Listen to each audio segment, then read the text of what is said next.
Over the last 9 months, I've been following a structured training plan with just one goal: get better at cycling. And today, using a method which makes even the most hardened road cyclist quiver with fear, we're going to find out how much better I've actually gotten. That's right, it's FTP Test day. It's a beautiful day outside, but it's about to be a very grim day in here in the Crank and Cadence Cycling Performance Lab right next to the fridge, because today is FTP Test day. Now, if you've done an FTP test before, you will know these kind of suck, but they are important. FTP stands for Functional Threshold Power. It's kind of an assessment of how much power you can hold, and you use this number primarily to set training zones for your threshold sessions, easy sessions, etc., etc. The first FTP test I did was about 9 months ago, and at that time I got a power of 195 watts. Now, I know that my power has definitely gone up since then, but by how much? That's the big question. By the way, I apologise for the assault your eyeballs are currently undergoing. Normally I wear a t-shirt when I do these sorts of things, but it is literally the hottest day of the year so far today. It's a heat wave, even in Scotland, and it is very warm in here, and it's going to get very sweaty. So to give myself the best chances, I've derobed. Apologies. There are various FTP tests you can do. The most common two are the ramp test and the 20-minute test. The ramp test is a little bit easier because you don't really need to worry about pacing it. It just gets harder and harder until you can't go anymore. 20-minute test is quite a lot trickier because it's a 20-minute max effort basically, and you have to pace it. And it can be quite tricky to do that. Just a quick one, because I realised I forgot to explain it in the main video. FTP is calculated by taking 95% of your 20-minute best power, which is why this test is so important. Okay, back to the video. Another crucial thing for this test, the 20-minute test, is that you remain seated. You can stand like a tiny bit just to kind of re-jig yourself on the saddle, but you're really meant to do as much as you can seated. My plan is to hold 260 watts for about the first 15 minutes, and then in the last 5 minutes of the test, I'm gonna just bury myself basically. The idea is not to go too hard too early and not blow up too early. Now, whether all these things actually happen, that remains to be seen, but that's what I'm aiming for. Now I'm doing the Zwift 20-minute FTP test, which is in their sort of workout library, and you'll notice it has a fairly punchy warm-up. The idea is partly to get your legs primed, but secondarily to tire you out a little bit first actually, because you're meant to enter the test slightly fatigued, not like totally box fresh. And so this intro is certainly doing that. I'd be really happy with an FTP north of 250 watts, but again, we're just gonna have to see how we go. I will try and keep you updated live as to how I'm getting on. But if I'm doing this correctly, I shouldn't really be able to speak too much. So I may have to rely on a little bit of voiceover. It's so weird how I'm doing this inside, no one knows I'm doing it, and I feel really nervous. Maybe the nervous energy will help actually, we'll see how we go. So we're in now to the tougher part of the warm-up.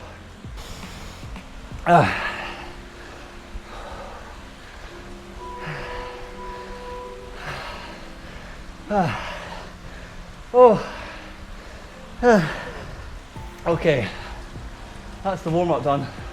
That was actually a good bit harder than I remember it being. Hopefully that's not a sign of things to come. In terms of heart rate, I'm going to try and stay at or slightly below 170 for the first 15 minutes. If I'm getting up into like 175, that's me going quite hard, to be honest with you, for my normal heart rates. And 180 is like, 181's the max I've ever seen it on Zwift. So we definitely don't want to be up there until the very end. It's so easy to blow up, and once you have blown up, the recovery is just not going to happen. I'm getting butterflies. The nerves are sinking in. You just need to try and stay relaxed and focus on being smooth. Oh God, here we go. Right, come on, Patrick. So we're into the test itself now, and my first order of business was setting into a rhythm. As you can see from the power trace at the bottom of the screen, at the very start of the test, my power delivery is quite spiky. This isn't good. A smooth supply of watts is less tiring overall. So you can see me going through a few gears and trying to find a good combination of power and cadence. Speaking of cadence, I'm aiming for around high 80s to low 90s. This is an efficient window to be in, balancing the demand between your cardiovascular system and your muscles. You'll also see I've enlarged the timer and my heart rate in the top right corner of the screen. I'm trying in these first 5 minutes to target around 260 watts as discussed. At this stage in the test, it's so easy to just try and absolutely smash it.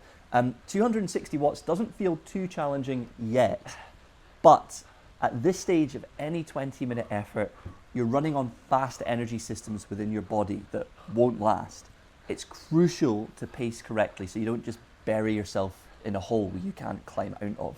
Given the importance of pacing, you may wonder why you wouldn't just set the trainer to ERG mode for the first 15 minutes so you're locked into the correct power. Basically, conducting the test like this doesn't give you the cleanest reading. It can either inflate or deflate what you're actually capable of. Being able to adapt naturally so the power output is truly reflective of your max is key. This test would hopefully be a validation of all the work I've been putting in over the last 9 months. I was also determined to actually finish this test as I bailed out of my last FTP test 17 minutes in, and that's been hanging over me ever since. Let's check in and see how I'm feeling. 5 minutes down. Feeling okay so far. Heart rate's a wee bit higher than I would like, but still feeling quite controlled. Yeah, so my heart rate was a bit of a concern. I mentioned in the intro I didn't want to go above 170 BPM if I could help it. So seeing 171 at the 5 minute mark was a worry that my pacing had been too ambitious. We're now well into the test and your body is really quickly burning through glycogen, the energy store that's in the muscles that are being worked. Your body's also producing lactate at about the same rate that it can clear it. So this is what we call threshold. Whilst in this part of the test, I want to discuss briefly what my trainings looked like. Now, this is slightly simplified, but each week consists of a threshold session, a Zwift race, and a long ride, with the off days being filled with easy or sort of recovery spins. The crucial thing with these sessions is to be very strict on the easy days to protect your key sessions. Going too hard on a recovery ride can then screw up a threshold session. Now, I don't always follow my own advice here, but that is what I should be doing. Anyway, back to the pain. At this stage in the test, things are starting to get hard. The initial enthusiasm has worn off, the heart rate and breathing rate are getting uncomfortable, and your core temperature is rising quick. The mental doubt about whether or not this can be held to the end is starting to creep in. I think 10 minutes is almost the hardest point mentally, because you're deep enough into the test that it's really starting to hurt, but you're also miles from the end. It's starting to get properly feral. With that in mind, let's check in to see what pearls of wisdom I can dispense. Halfway, getting tough. Yeah, so we're in the trenches now, and this is where my form really starts to break down. My head's dipping, I'm rocking side to side. There's a lot of tension in the shoulders. I know that none of these are efficient, but I'm just trying to honestly hang on at this point. At this stage in the test, the brain is starting to receive distress signals from the body. There's acid building in the blood, and in an attempt to clear this, the body increases respiration rate to try to expel some of this acid via the CO2 in our breath. I can certainly vouch for both the distress signals my brain was receiving and the lactic acid that was beginning to build. This part of the test hurts, and you're looking at the clock, which seems to go slower by the second. Come on. You start to doubt whether you can actually hold on to this until the end. Despite all this though, I'm still managing to hold the power and cadence where I wanted it, but my heart rate is starting to get up there. For me, 175, 176 BPM is what I normally see in the final effort of a race or in an attack. It is sustainable, but it's right at the top end for me. I naturally have quite a low heart rate, so these numbers may not seem high, but hopefully you can see from my disheveled state that this is pushing me pretty hard. Come on! I'm afraid there's no 5 minutes to go live update because at this point I was basically at war with myself and genuinely couldn't speak. Let's just say it's getting tough. At 4 minutes to go, mentally I snapped. The relentless turnover of my legs was too much, and my mind told me I couldn't possibly hold on for another 4 minutes like this. Another test failure flashed in front of me, and you can see the power dip as I cracked. However, I'm actually quite proud of this point in the test. Quitting would have been so easy, but I decided to spin the legs up and basically, as I put it in the intro, bury myself. Come on! Now, the plan in this section of the test had actually been to increase the power output, but it was all I could do to hold on at the power I was at. If I had pushed the power higher here, I would certainly have blown up and failed the test. Physiologically here, the body is kind of in panic mode. Glycogen in the muscles is severely depleted and lactate levels are climbing much faster than the body can clear them, meaning you're beyond lactate threshold and it's now a matter of when, not if, you capitulate. Come on! The brain's actually telling you to reduce the power as a protective mechanism for your body, and hard though it is, you just have to shut this noise out and be extremely stubborn to get over that 20-minute mark. For me, I was clinging on by my fingertips. I managed to get to the last 30 seconds, and that is when I went fully maximal. Anything at all that's left in the tank must be tipped out now. I was actually slightly surprised by what I was able to push here, but knowing the test was over and there was no risk of blowing up, you can completely fire all your guns at once and just send it over the line.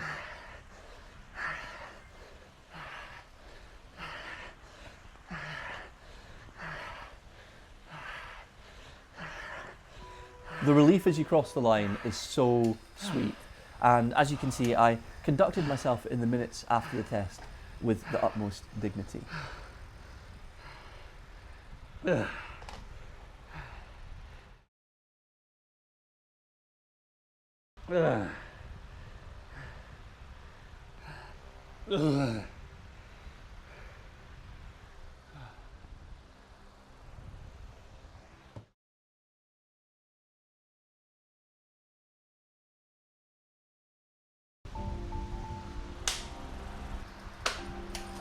Excuse that brief intermission.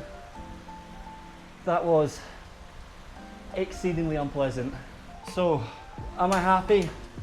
Yes and no. On one hand, I finished the test, which in and of itself is an achievement. I seriously nearly threw in the towel at one point there, but I got to the end.